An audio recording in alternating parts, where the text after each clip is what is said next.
Hey, good evening, everybody, and welcome to the Brothers-in-law. Hope you had an exciting week thus far, trying to finish up all that last minute shopping for the Christmas holidays coming up. Uh, we like to thank you for taking the time out of your busy schedules to join us tonight. Um, as some of you already know, I'm Corey Taylor. I'm a former Virginia State police officer, retired military, 21 years, and my co-host is Mr. Michael Bradley, prior law enforcement, 26 years retired, also prior Army guy. What did you do? 6 years in the Army, right, Mike? Yeah, 6 years. Yep. 6 years in the Army. So we come tonight to bring you another exciting topic to talk about tonight. This involves a police pursuit that ended actually in two loss of lives, the father and the 4-month-old child. So we're going to talk about that tonight. But before we do, go ahead and hit that like, share, and subscribe button for us. And let us know what you think about this video at the end. Leave us a comment below if you like it. And if you have an interesting topic that you would like Mike and I to talk about, hit us up at brothersinlaw21@gmail.com. We love to hear from you and see what you got, and we can talk about that situation. Yeah. So There welcome, you go. Mike. All right. Good to be back. Good to be back. We got a good one lined up. I know a lot of people have been seeing that video that I've been seeing on YouTube in the Mississippi area where it was a shootout between police and the suspect. Suspect, unfortunately, had his baby in the car with him. And it was a mess. Turned out to be a mess. You know, we all want to, even cops too, no different. We all want to, cringe and heart goes out when you have the loss of truly an innocent life. Yeah. You know what I'm saying? And well, we're gonna talk about that. We're gonna talk about it, what we think about it as reasonable officers. Obviously, Corey and I consider ourselves reasonable officers, and kind of tell you what we think of the situation and what we might have done or what we might not have done. It's just bad all the way around this particular situation. You know what I'm saying? I think anytime you have a loss of life, it's always bad. Welcome to the show, Zach. Zach, when I heard about this, actually, when Mike sent me the article on this one, man, I was like, man, that's messed up. And like, everybody, we're human first, Mike and I. And so when we see headlines like this and we start reading about it, it hits us too. Like, man, that's just messed up. But due to our training and our experiences and having been in pursuits and have drawn our weapons, we're able to take that step back and process everything that happened and try to make sense of it and look at, like Mike said, from a reasonable police officer's perspective of what should have been done and based on our policies and what our department policies were those policies violated in this situation here. Now this occurred, Mike, correct me if I'm wrong, back in May earlier this year, correct? Right. Actually started in Louisiana, the pursuit did, and ended in was it Biloxi, Mississippi? I think it was Biloxi, Mississippi, or at least Biloxi, in the Mississippi area.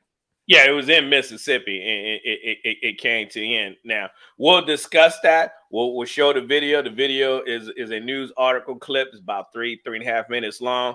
At like always, we'll watch the video and then we'll make our comments afterwards. So there's no gore or anything like that. It's a news article report, so we don't have to worry about any graphics or anything like that. But look at it with an open mind and think about you, our viewers, as a reasonable officer and how you might have handled this situation. Yeah, definitely like to see some comments on this. Yeah, if we can get them, because I'm curious to know. We're gonna give you our take on it, obviously, but after looking at the video and stuff, when you guys see that, I want to hear what you would have done or what you think should have been done if you were in those shoes of that officer, Right. or any one of those officers. Okay, You ready? I'm ready. All right, here we go, y'all. Now, let's set it up a little. Let me A set it up a little 4-month-old. bit. I'm sorry. Go ahead. So I'm sorry. So what we have here is this is a suspect that it is in a high speed pursuit. This suspect was wanted after killing his child's mother, and I believe the child's mother's brother or something like that, or I think it was nephew. nephew. Okay, all right. So he had just killed two people directly tied to this baby, and so he was obviously a wanted person.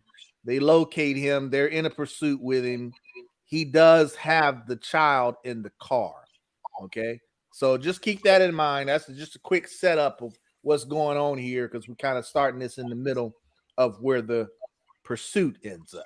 So let's watch it. Yeah, Zach, we'll address the jurisdiction changes as well, and tell you how that works. So yeah, we'll hit that up for you as well. All right, so here we go, y'all. Boy shot Monday during a shootout between Mississippi police and the infant's father has died as a result of a single gunshot wound. Good evening, everyone, and thanks for watching. I'm Katie Moore. Karen Swenson's off tonight. Harrison County Coroner Brian Switzer confirmed the cause of death after an autopsy this morning in Gulfport. Cell phone video of that shooting shows officers firing at the suspect despite the baby being inside the car. Paul Murphy spoke with a criminologist about how police handled the situation. Parker was caught in the crossfire on Monday as Mississippi police opened fire on his father, a double murder suspect from Louisiana. The Harrison County Coroner's Office would only confirm that the infant died of a single gunshot wound. Whether the bullet was shot at close range or from a distance, and where he was shot, will be included in a final autopsy report sent to investigators and the county district attorney's office. Cell phone video shows police firing more than 20 shots at the car driven by 30-year-old Eric Darrell Smith. He was in the vehicle with his baby boy when officers stopped his car on I-10 in Biloxi. But then once stopped, the police made no effort to communicate with this guy, to get him, engage him somehow into talking, to giving up his weapon, getting the baby out of there. Whether to use deadly force is a split-second decision for law enforcement. Criminologist and Loyola University professor emeritus George Kapowicz watched the video shot by a witness on the highway. He says with the car stopped, officers missed an opportunity to try and de-escalate the situation. The officers, by not taking advantage of the fact that they had the situation stabilized, were then firing and exposing the child to the gunshots, exposing people on the other side of the median. Kapowicz counted 3 officers out of their cars, possibly in the line of fire shortly before the shooting started. One of them runs right past Smith's vehicle. A police canine is also seen running around the suspect's car.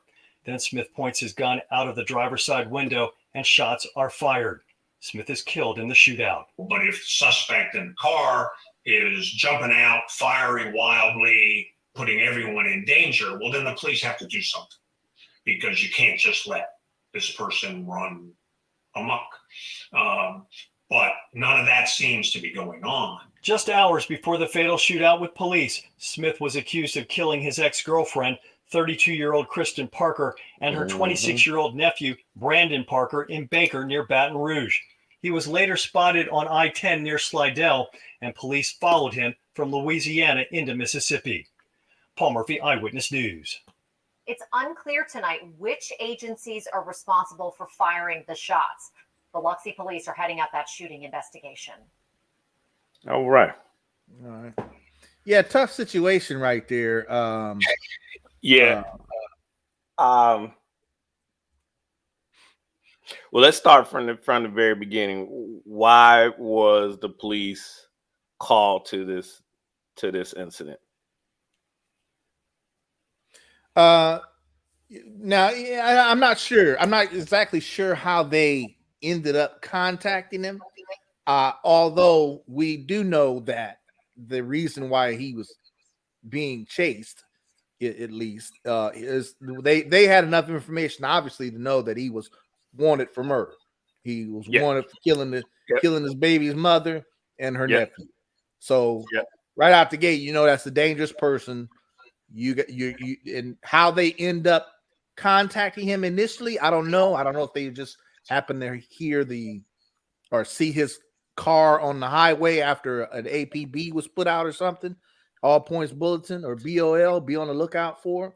Right. Maybe that I don't know how that went down, or I'm sure that had something to do with it if they located his car like that.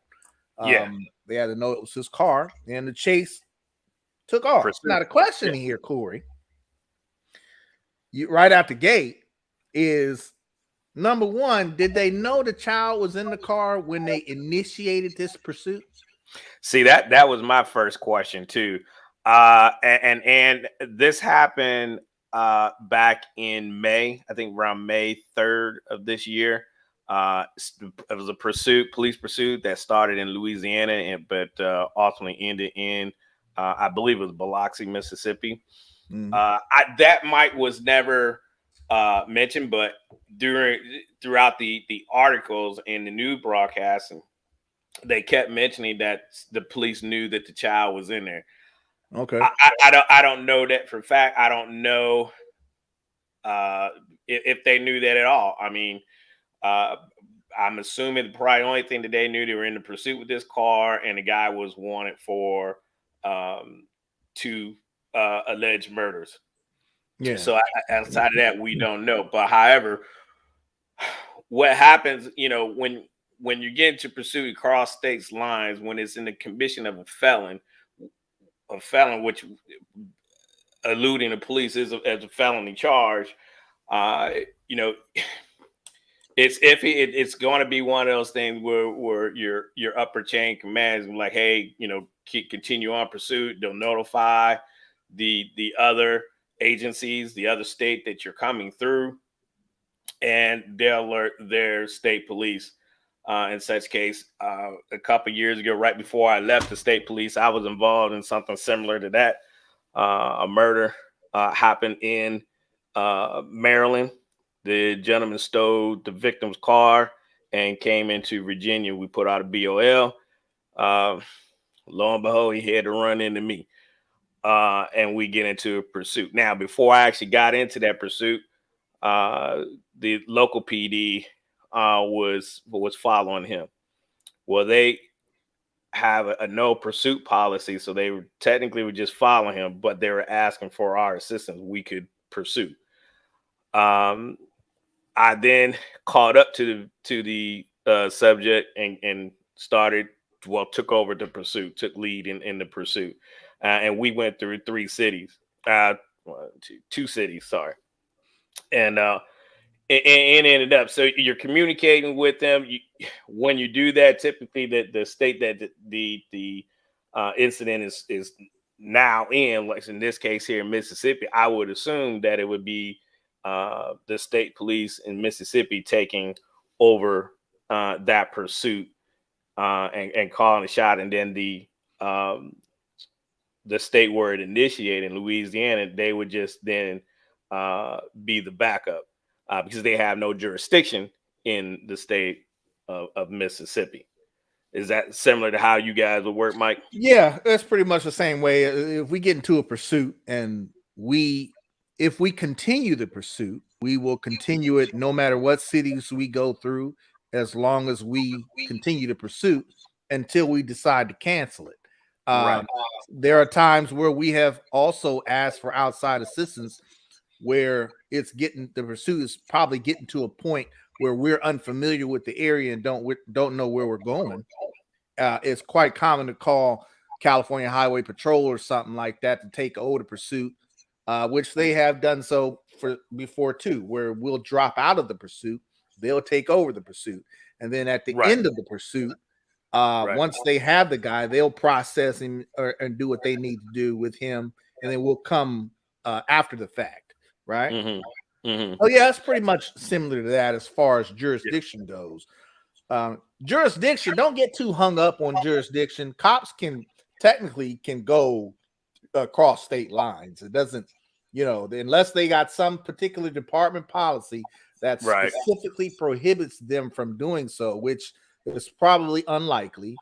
Don't get so caught up on jurisdiction. A cop is a cop wherever they are in that state, wherever they are in the country, technically, but specifically wherever they are in that state. A cop is a cop. So it's not like one cop has more authority just because he's not in his city than the other cop does. Okay. Right. So don't get too caught up on that. I see a lot of comments here. Yeah. Go ahead, you want to read that? Yeah, Zach, we talked about jurisdiction. And do we know if the police bullet was the one that killed the child? We don't. It hasn't been put out yet. I haven't seen anything put out where it's confirming that.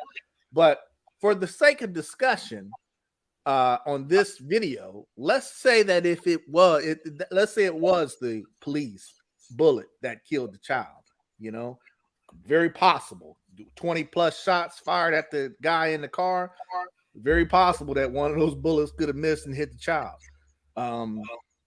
So for the sake of this discussion, we're going to assume that it was the police that, unfortunately, one of their bullets hit the child. Let's see. Police know that he was wanted for murder. He sticks a gun out the window and shoots. And that's another thing that I didn't quite understand in this videos that I've been seeing is he stuck the gun out the window. Yeah, I heard that. Was there any shots fired? Did he fire the first shot? Not that he has to fire the first shot. If you stick a gun out the window, you pointing at me as an officer, that's a green light for me to shoot you. So you don't have to actually shoot. If you point that gun at me, I'm going to shoot you. Okay. So that's reasonable for police, right? He could have killed his son. Yeah, he could have killed his son and then had police take his life, knowing he wasn't going to make it out. Frank Bucklew says that. Yeah. I mean, it's bad all the way around. No matter how you look at it. Now, the so-called gentleman that was talking in the broadcast, he had stated the fact that the officers made no effort to communicate with the subject or try to de-escalate the situation. Well, I don't know how he knows that if the police hadn't released body cam footage of that yet. So, I mean, I'm assuming he's going to be speculating. I would speculate that I'm pretty sure the police did communicate with him because that's standard procedure. Once we get the situation stopped, hey, the person in the lead, the initiating officer is the one that's going to say, hey, let me see your hands. For example, in my situation, I had the city cops from my city, Suffolk, and then we had a Portsmouth PD involved, and then we had some other police, state police units get involved. But I was the one doing the speaking. So whoever the initiating officer in this situation will probably have to been the ones barking the commands of, hey, let me see your hands, let me see your hands, drop the weapon, whatever. I'm sure some talking was going on. And you just didn't roll up and just didn't, start shooting. Yeah. And unless there are times where de-escalation, you don't never have a chance to de-escalate. Well, exactly.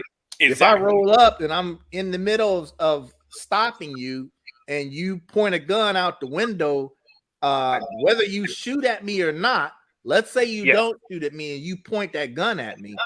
Well, I don't have time to de-escalate. I got to react to you pointing the gun at me. You see what I'm saying? And especially if you did fire at me, that just even more so. De-escalation, we're not even at a point to de-escalate at that moment.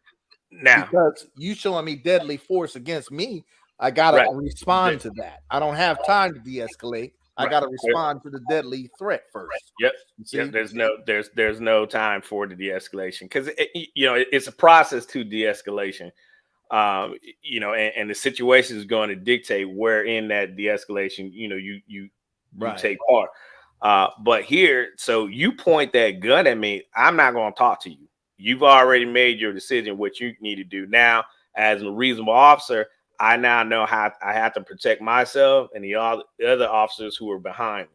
So my initial result is I'm going to pull my weapon out and I'm going to shoot you before you have a chance to shoot me.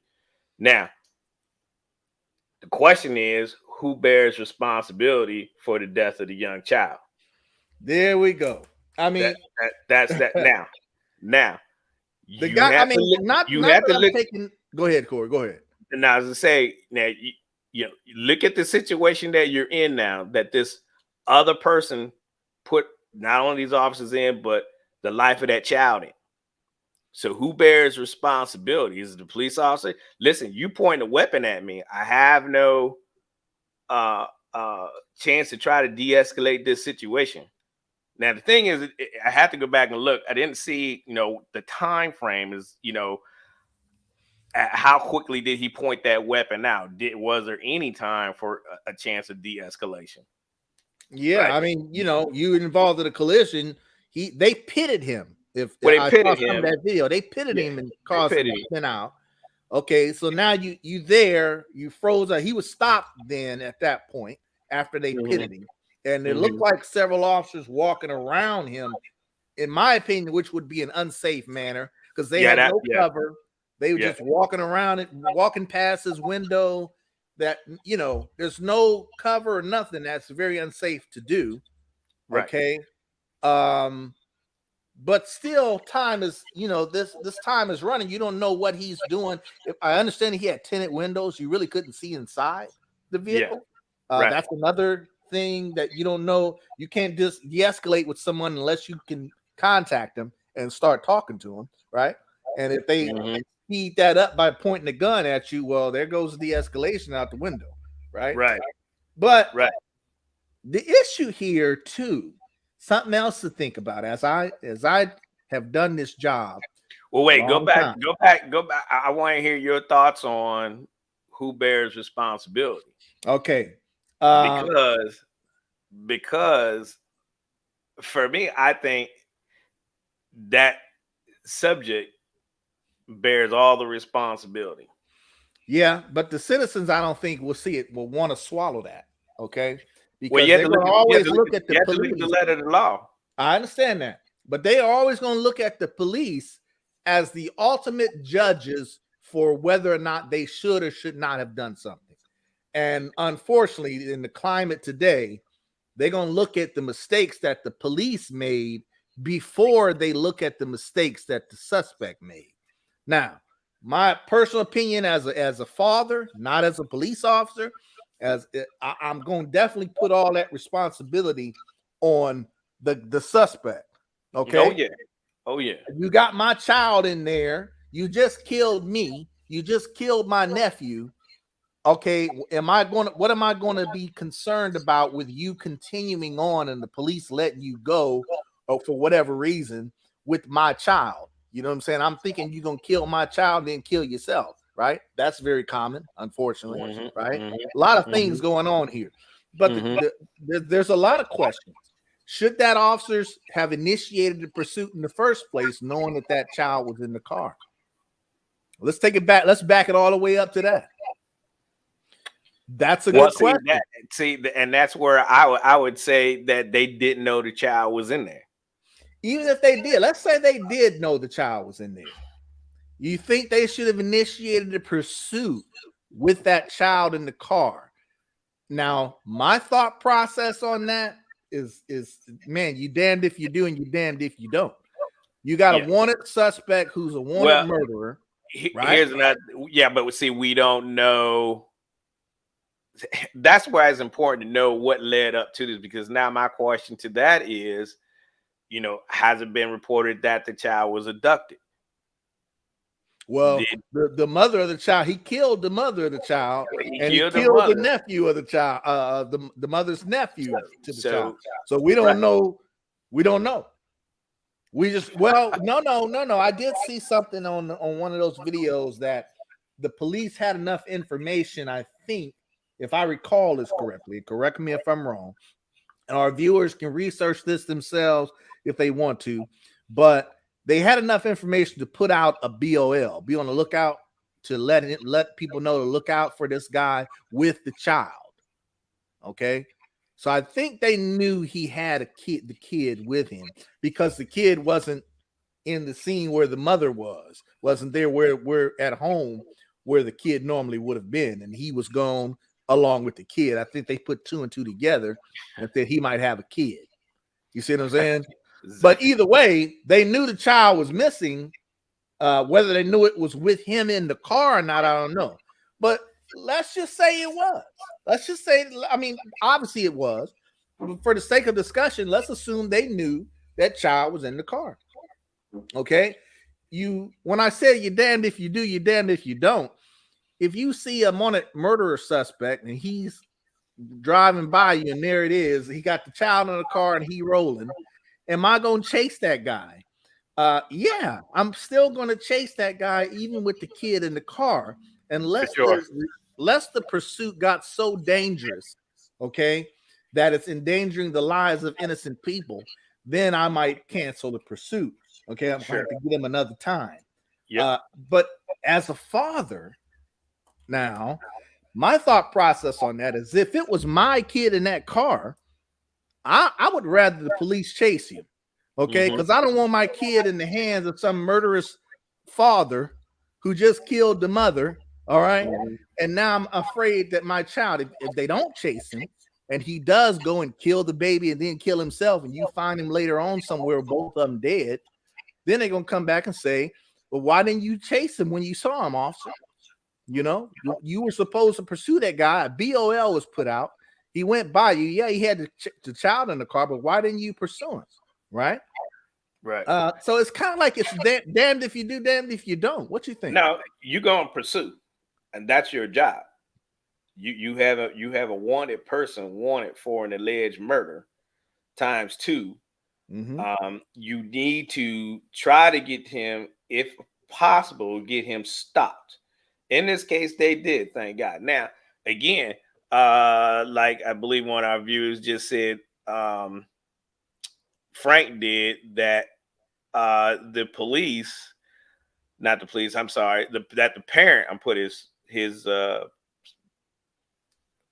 comment back up. He says the parents that chose to take his son on a high-speed chase after killing the mother bears the responsibility for the repercussions of the unfortunate event. And I agree with that. I agree with that. Here, Frank, I agree with that. If say we get into a shootout and I'm chasing a robber, he turns back around and shoots at me, I then shoot him, at him, miss, and strike another individual, that murder, that doesn't fall on the police, that falls on that individual, that falls on the suspect, because because of his, and I got to remember how this goes.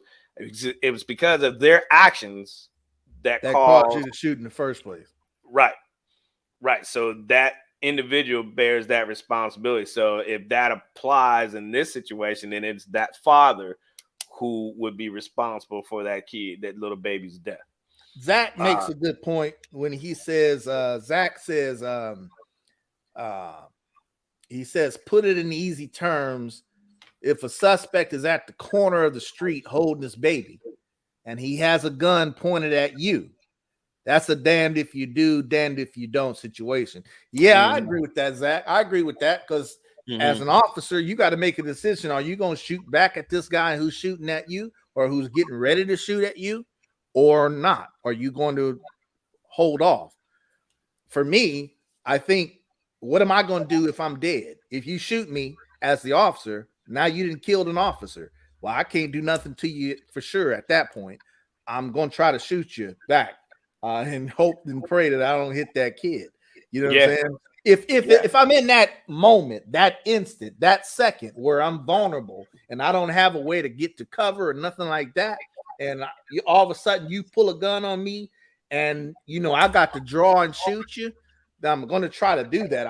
I got to save my own life, right? Because what good am I dead? You see what I'm saying? So that is a damned if you do, damned if you don't. Now, in this situation, I still think it's a damned if you do, damned if you don't, by if you decide to continue your pursuit or not. You know what I'm saying? In this case, they did. Some would argue that they should have canceled this pursuit, knowing if they knew the child was in the car, they should have canceled the pursuit because it was too dangerous to continue. Well, Frank makes a good point. So let's say the police didn't try to stop the vehicle after finding him. And a week later, this dude kills his kid and 5 other people. Then he would put the death of that child on the police. Absolutely, yeah. That I hear you what you're saying, Frank. Again, as a father, man, you better get hot and go after that dude. One, if that child is, my grandson in there, you go get him. I understand. This guy just killed, let's say, my daughter and my nephew. I mean, you better go get him. I expect law enforcement to go get him and to apprehend him. I don't care. You now the death of the child, I will put on that the subject because it's because of his actions that the child is dead. Yeah, clearly he didn't care about that child's life. No, he had no care for life, period. And then at the end, you're gonna point a gun at the police. Well, you're gonna get shot. I'm sorry, that's just how it's gonna go. Now, I have a problem with some of the local groups there. Local activists got a little voicey down there because they wanted. They said that the police didn't do enough to de-escalate the situation. It was the lack for Black lives that they felt that they didn't have empathy for. Okay, so I hear you. But first of all, I heard and I saw that somewhere. First of all, we ain't gonna speculate and say that if this was a white father and a white child, if the police would have done the same thing. I do believe the police would have done the same thing. If you don't, tell me something that you think they would have done differently, because I don't see that. It's not fair for me to speculate on a race issue, because this is a real situation where tactical decisions were made to defend their lives. You see what I'm saying? I think my point being is instead of looking at the actions of the individual and what he did, what led up to this, their initial response is to be angry at the police. Well, you put the police in this position, buddy, when you took off with that child and you killed the child's mother and her nephew, right? And to answer Zach's question, if putting your child in harm's way, and can we be arrested if we don't buckle our child in the safety seat? And if they were involved in the accident, yeah, you could be charged with it. You can be charged with it because that child didn't have the knowledge or didn't have the capabilities of securing themselves. It's your responsibility as the parent or guardian or whoever is having guardianship over that child, right? If my grandson was to go with you, Mike, prime example, a couple years ago, we got into a pursuit with another young lady, failed to stop a speeding violation. She ultimately ended in a crash, killing 2 little girls. Now, the only child she buckled in that seat was her child. She failed to buckle the other 2 kids in child seats, and those 2 little girls ended up dying. Right. So yeah, we end up charging her with those 2 little girls' murder. So absolutely, you're going to get charged with. Same thing here. This guy would, if he would have survived, should have been charged with his son's death. And that's just how it is. And I mean, we don't need to be making every issue like this about race. Race didn't have anything to do with it. You need to be mad and question, hey, you want to talk about Black Lives Matter? Well, hey, didn't the Black Lives Matter of the girl that he killed and her nephew? Sure, because he didn't care about their life. Fair questions. Black lives got to matter all the way around. But the way around. You can pick and choose. The black or white, no matter what the race, we still gotta, if you were in this position as an officer, tell me what you would have done. I mean, the boils down to, as an officer, if somebody is pointing a gun at me, I gotta respond to that. I gotta respond and assume you getting ready to pull that trigger if you haven't already done so. You see what I'm saying? No matter what color you are, I still got to make that decision. If I'm in that position, I still got to make that decision. You know what I'm saying? Right. At the end of the day, right? You're 100%, Mike. It doesn't matter what color you are at the end of that day. All I know is that gun is black or silver pointing at me, and mine's coming back. You're gonna be black too, and we're gonna see who the fastest on the draw. Because at the end of the day, I'm going home. That is what it's all about. Now I'm trying to protect the kid too. Yes. And that's what makes it so hard, because this suspect forced those officers' hands to shoot when he pulled that gun on them. Yeah, now, I know you got a lot of talk about they didn't de-escalate. They may not have had time to de-escalate. Or if maybe they did, it just didn't have enough time. Once you point a gun at me, all de-escalation is off. I'm gonna respond to your deadly threat. You see what I'm saying? And I understand he killed 2 people. Yeah, okay. But let's talk about what happened at this scene.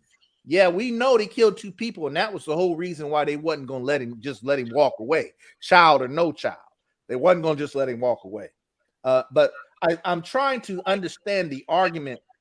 Well, I understand the argument. I'm trying to get citizens to look at the another aspect of it. When we talk about de-escalation, I think that word is used at times when it didn't apply. In this situation, it seemed to me they may not have had time to de-escalate anything once he pulled that gun out. You see what I'm saying? And again, once he rolled that window down and stuck that gun out the window, okay, the de-escalation is there is none of that. You see what I'm saying? You got to put the gun down first. Before I start talking to you like that. It can be a simultaneous thing. As you pointed out, I'm pointing mine out. Hey, drop the gun, boom, boom, boom, boom, and it's over. That's a form of de-escalation too. Sure. As I'm pointing at you, the worst from happening. Right. He had an opportunity. I'm assuming that he probably had an opportunity to drop the weapon, but these things, de-escalation of force happens so fast. In the military, it was 4 escalation of forces that we had processed through. And sometimes you start at 1 with presence, 2 with verbal command, 3 you show your weapon, 4 I think was in deadly force was authorized. Sometimes you go straight to 4. There's no opportunity for you to go through each steps of de-escalation. And Frank says Frank wants you to close the YouTube link so he can see us in bigger picture. All right, Frank, I got you, baby. Blackjack says if he hid behind a child, he deserves what he got. True. I understand where you're coming from, Blackjack, but the whole issue that we want to try to dissect is, like Corey said, who's responsible for the death of that child? Who should bear the brunt of that? Now, we know the suspect should bear the brunt of a lot of that. Obviously, he's the one that put that child in that position in the first place. Who knows what his intentions were with this child? He already killed the child's mother. Okay. Very possible he was going to kill that child himself if they would have let him go, right? Very possible. We know that. But the question is there anything that those police officers could have done to prevent that from happening? Or do you think the police actually added to the dangers of this child being shot? Or do you put that on the suspect? That's what we want to hear from our viewers. Yeah, let us know. Let us know. Now, in my opinion, like I say, as an officer, it's one of those damned if you do, damned if you don't. However, if you pull a gun on me, I have no choice but to respond to you. I'm not going to sit and wait to see if you shoot it. You see what I'm saying? I'm going to fire off on you. No matter what, whether you got a child or not, I just hope that I'm not going to hit that child, but I'm not going to stand there and let you shoot me because you're holding a child or because there's a child in the car. You see what I'm saying? I got to return fire and hope that my aim is good enough to take you out and you only. Okay. It's a tough situation. It really is. What you think, Corey? Well, I mean, I'm always going to put the brunt of the responsibility on the individual, because had you not gone through these actions, that child would be alive. You know, like Blackjack said, you know, if he hid behind the child, then yeah, he deserves every little bit he gets. He deserves all 20 of those rounds. You're going to be a coward and hide behind the child. Therefore, you didn't even care about the child's life either, right? You're going to cower behind the child. So, you know, to protect yourself, you know, at the end of the day, the police had to do their job. And the job is to protect and serve, and to protect those lives of all those in that surrounding area. Now, could it possibly, you know, yeah, you got to worry about stray bullets flying, this, that, and the other. That happens. You know, I can almost guarantee that they had the other side of the interstate closed off just in case, you know, officers did miss trying to shoot into the vehicle so that nobody on the backside would get hit. Tactic wise, it was horrible. I think the tactics were horrible. You know, running around like that, like they did without cover, but that doesn't excuse what happened. And this man's going on a pursuit, taking the child out of the state into another state, and ultimately ending badly for both the suspect and the child. What do you do? What do you do? Did these officers act reasonably? Could it have been done different? I mean, when I look back, you know, to my situation, the last big pursuit that I was in, we stood in a standoff with the guy for about 30 minutes. I was the only one issuing the commands. All the other assisting agencies just stood behind me backing. Now, there was a lot of guns pointed toward the vehicle, but we were able to get a negotiator out there to talk him out. Now, what I didn't know at the time was there a weapon in there? I mean, the only thing I could see was blood all over on the window, and I really couldn't get a good, clear line of sight into the vehicle. Of course, we ended inside a tunnel, so it was kind of dark inside the tunnel. But, you know, shots didn't ring off just because. But, you know, we ended up getting him out of the car, talking him out. The negotiator did a great job of getting him out of the car and enable me to get up to him and put him in handcuffs. But the difference with that, Corey, is you had time to do that. You see what I'm saying? You had time to initiate de-escalation as far as talking to the guy. Obviously, he didn't just pull his gun out and start pointing at you and say, you know, or start shooting at you, right? Then you wouldn't have had time to de-escalate at that point. And Tone makes a good Tone. Yeah. I see you, Tone. He makes a good point in today's climate. He says the public would expect you to pursue and increase pursuit, then negotiate after he stopped. Yeah, and the questions you two are presenting is like a chess match. It's your move. Yeah, that's right. That's right, Tone. It's your move. Okay, he's in the car. Suspects in the car. Wanted murderer suspects in the car. Okay, he's got his child in the car. He reaches out, points a gun out like I'm ready to shoot. Okay, it's your move. What you gonna do as an officer? Are you gonna hesitate and get shot, right? Or are you going to return fire and try to take him out, even though the child's in there? That's a choice that is not an easy one to make, especially in a split-second decision. Okay? And I think that's the big thing that I want a citizen to understand is making that choice, that quick decision to fire his weapon as an officer has to be done so quickly that, you know, you don't have time to consider that there's a baby in the car sometimes, because you got this deadly threat right at you. You just froze up, Mike. Okay. Can you hear me now? Can you see me? Am I unfrozen yet? Yeah. Okay. All right. So like I was got you. saying is sometimes you just don't Yeah, I can have the see. time to de-escalate when that deadly threat is coming right at you. You don't have time to say, "Oh, there's a kid sitting down behind there in the back seat," because that deadly threat is right there in your face now. You got to address that threat, you know? And that's a decision. Is it easy to make? Yeah. No. You know what I'm saying? No, it's not an easy decision to make, but it has to be made. Whether, you know, when you face it in situation like this, a decision has to be made, whether right, indifferent, or make the decision. You have to live with that decision you make.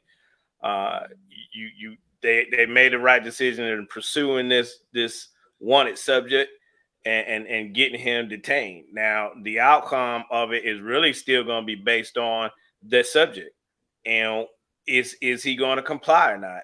Is he going to, you know, answer your command? Is he going to stay calm, comply, answer questions, let's move on? Which, you know, that went all the way out the window on this.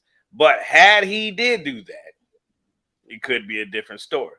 Once he got pitted and got stuck in the median there, the game was over. Right? He should have had sense enough, but he was probably in it. You know what? I'm not going to jail. Blah blah blah. You're gonna have to kill me type attitude. Well, he got what he wanted, probably. Sad part is, you know, the whole family's gone. The mom, the son, and the husband or the boyfriend are all gone now because of his choice that he made. Now, Frank makes a good comment there. He says, if I was in command, I would definitely have taken a softer approach to the chase itself. Allow more room for the suspect to make his own decisions, to let the things develop more. And I could see that, Frank. But keep in mind, understand, you may end up in the same moment, same situation, even if you backed off, gave him more room in the pursuit to see what he would do. You could end up in the same situation where at the end of that pursuit, he pulling a gun out on you. You see what I'm saying? Now, also, I would question the pit move. You know, you might have an argument of whether or not the officer should have pitted the vehicle at that time or just let it go. Well, how long are you gonna let it go? You know what I'm saying? Well, you know, I think with that, you mean you have to get him stopped, right? Because you don't want anything else to happen, any more damage to any property, or him then, you know, taking it off and hitting somebody else and injuring them. So you have to get him stopped. Now, watching the video, it didn't look like they were going that fast. So the pit maneuver was the right move and pit him out. Now they could have did it blocking. They could probably did a couple different things, but pitting was good. It got him in the ditch right there. It was perfect pit maneuver to get him stopped. I just, you know, that's your job. You got to get him stopped quickly before anybody else gets hurt. And I think they did that just fine. I agree. They were traveling at a speed that was safe enough to do it. Yeah, they were traveling at a speed that was safe enough to do it. And they pitted him it ended up in a good location where they should have had a good view of what was going on with him. Now it's his move. Like Tone said, now we pitted and stopped you. Now it's your move. Let's see what he's gonna do. Now it's your move. You see what I'm saying? Well, that's the thing, right? Could she, I mean, now calm plays in. All right, you stop. It's over. It's over. You stop. It's over. You know, you just the. It is. I agree. It's a game of chess. Now it's your move. We bumped you. We got you stopped. Now what you gonna do? Right? He made a choice now to pull that weapon out. Yeah, Zach, you're right. He pulled the gun, choice made. You pull a Right. gun, like I say, once you pull a gun on me, everything else is out the window. I gotta address the gun on me. And how I address the gun on me is not to say no, stop, don't wait. You see what I'm saying? How I'm going to address the gun on me is I'm going to pull my firearm and shoot you. That's how I'm going to do that. Gotta stop that deadly threat above everything. Because if you don't do that, it don't matter if there's a child in the car or not. Blackjack said, yeah, agreed. They could have waited him out. Well, yeah, until he pulled the gun out. Mm-hmm. And then the waiting is over. Keep in mind, let's not forget, the only reasons why these officers fired at him is because he pulled that gun out on him. That's the reason why they fired on him. That's what I'm saying. Once that gun came out, the wait is over. You know, we don't want you firing back at us. And then, you know, if you got a clean shot, take the shot. 20 people shot, or we don't know 20 people, but 20 rounds was expended. Very easy to do. Very easy to spend 20 rounds. If you in the heat of a look, put it this way, you know, this might sound like I'm taking it lightly, but it really is a good comparison. Think about when I don't know how many video game players we got out there, but they got this video game out now called Call of Duty. If you've ever played it, and you are shooting the other opponent, the other team member, whatever you call them, how many times are you pulling that button on that controller? You're not just doing it once. You're doing it multiple times, right? Until that other opponent drops down to the ground and the threat is gone. And you're not counting bullets. You're just pulling that trigger, right? For lack of better words, until that threat is gone. That is a lot like, you know, shooting the firearm in a heat of the moment, split second, to try to, because your adrenaline is up. You think you're going to get shot, right? You're pulling that trigger until that threat is gone, period. Right. Okay. And I'm not pulling it once, twice. Well, you add 5 officers in there, that's 20 rounds, right? If I shoot 5 times, and you got 4 more officers next to me also shooting 5 times, that's 20 rounds right there, right? So you never should get caught up in the quantity of rounds that were fired, because you can't look at it like that. You know, cops don't count bullets when they firing in the heat of the moment. You firing to stop the threat, and you ain't counting bullets when you're doing that. You see what I'm saying? Yeah. To Frank's point here, he says, but a slower approach could have resulted in a different ending. You know, what slower approach? I see what Frank is talking about, and it happened so fast, right? Well, once he pulled the gun out, once he pulled the gun out, there is no slower approach to that. Again, apples and oranges, maybe a little bit here, but in my situation, it was a slow approach. Why? Because there was no weapon. There was unknown if he had a weapon on him or not. You weren't pushed to make a decision to fire at him or anything. Right. You see what I'm saying? Right. But here, we don't know if they could have had the mindset of a slower approach. Hey, we got weapons trained on him. Now let's talk him out. Let's get him out. Because ultimately, really, you know as well as I do, Mike, that's not how officers want a situation to end. Right? But that changed as soon as he pulled that weapon out and pointed out the window. That changed. That's why I say de-escalation happens so fast. It's not a slow process. It happens that quick. You know, Blackjack says quantity of shots versus quality of a shot. And I agree with you, Blackjack. However, if you're in a situation where you got to pull that trigger until the threat stops, trust me, you just aiming and you pulling until that threat is gone. You ain't thinking about quality. You ain't thinking about quantity. You thinking about, I need to hit my target as best I can, as many times as I can, until that target is no longer a threat. So it's like you can't tell someone to, okay, I want you to address that threat, but I want you to make sure you only fire this many rounds, or you can't fire any more than that, or I want you to make sure you hit him only in the knee, or only in the R. You can't do that. It doesn't work like that. You see what I'm saying? And he also says, if you have 10 cops are addressing the situation, does everyone have to shoot? No, everyone does not have to shoot. Well, we're not. Well, hold on now. You got 10 cops if you don't have a good enough shot, no, you don't take that shot. There you go. You have to have. I ain't just shooting blindly. I can tell you that. I gotta see the threat, and I'm shoot. If I see the threat, I'm shooting it. There's a lot of variables that play into that, whether or not you're shooting or not. You always gonna make sure you're in a position to fire a shot, because you have to worry about crossfire, right? You don't know where everybody is at. So, the guy that did the pit maneuver, if he was on the side of his car, the guy that's behind him, he's not going to shoot, because he may hit that officer that did the pit maneuver, right? Mm-hmm. So every officer is not going to shoot unless you have a shot. And there's no set policy on that either. Like, if there's X amount of officers, only 2 are allowed to shoot.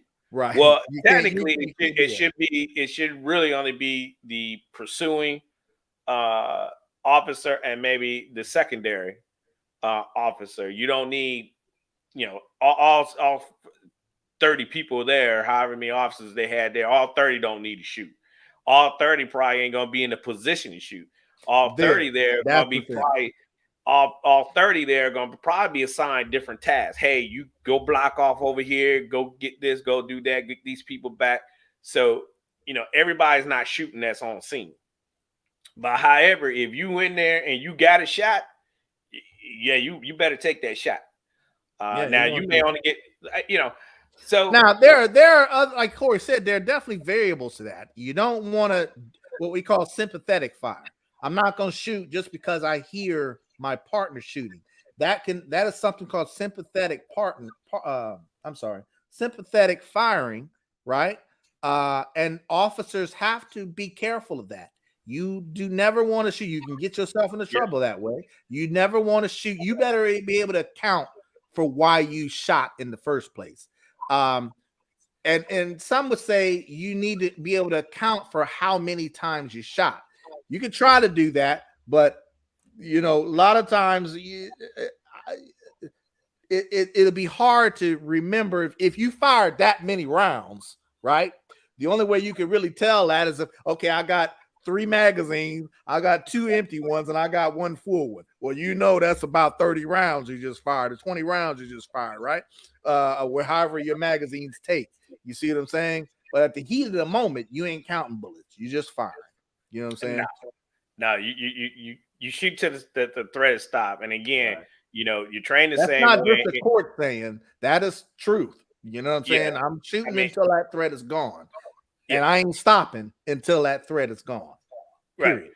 And you're trained the exact same way in the military. You train to shoot, sit a mask, and you train to shoot till the threat is stopped. Now, if the threat happens to stop after 1 shot, then you stop.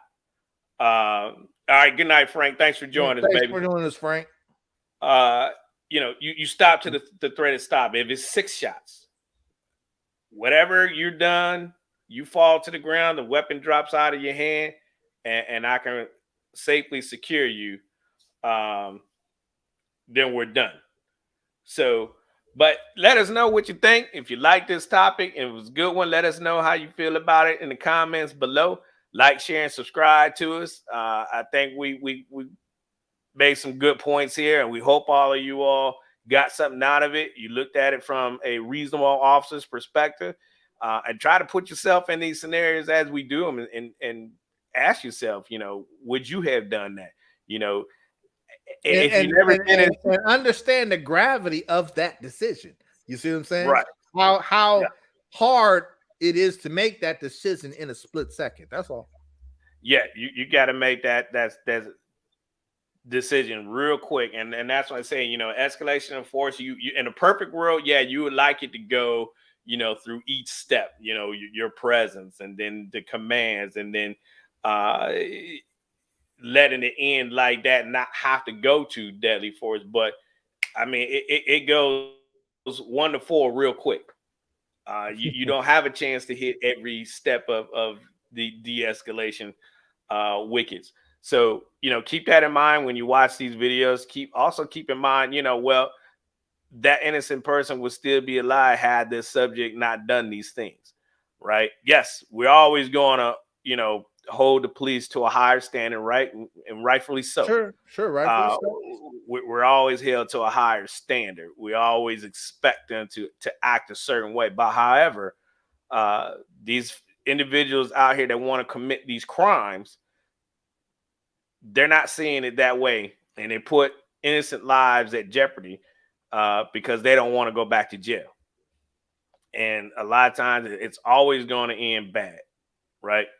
And that's just how the ball bounces. Sometimes it's going to end bad, and we don't want it to. The officers, I bet you they wanted to end a lot differently than what it did, especially a child's life is involved. Yeah. So they wanted to get that child. Of course, they weren't trying to hurt that child. You see what I'm saying?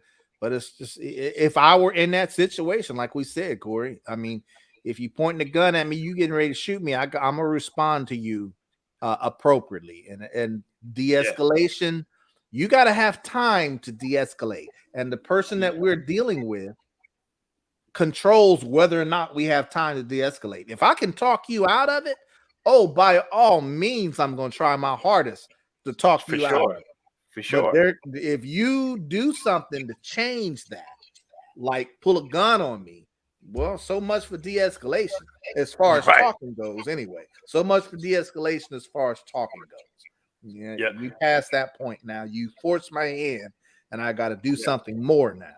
That's all. Yeah, Frank, we'll definitely keep that officer's family. Yes, that Baltimore officer. Yes, definitely. Yeah, we'll definitely do that. All right, everyone. Thank you for joining us tonight. Again, we hope you got something out of this, and leave us a comment below. Please hit that like, share, and subscribe button for us. If you're watching us on Facebook, please jump on over to YouTube and hit that like button over on there and share this all out far and wide for us. Enjoy your holidays, your Christmas. That's right. And be safe. Enjoy your family. Don't drink and drive. Stay alive. And we'll see y'all next week. Mike, we're going to be back next week, or you want to take that? Let's see. Next week. Let's skip a week since it's the holidays, New Year's coming up and stuff like that. We'll be back in 2 weeks. All right, we'll be back in the first of the year. Yeah. Then let's see here. I'm gonna go ahead and give you a date, folks, so y'all can go ahead. Feel free to continue to look at our videos on YouTube. For those of you on Facebook, switch over to our YouTube channel so we can get that like and share, subscribe, make your comments down there too.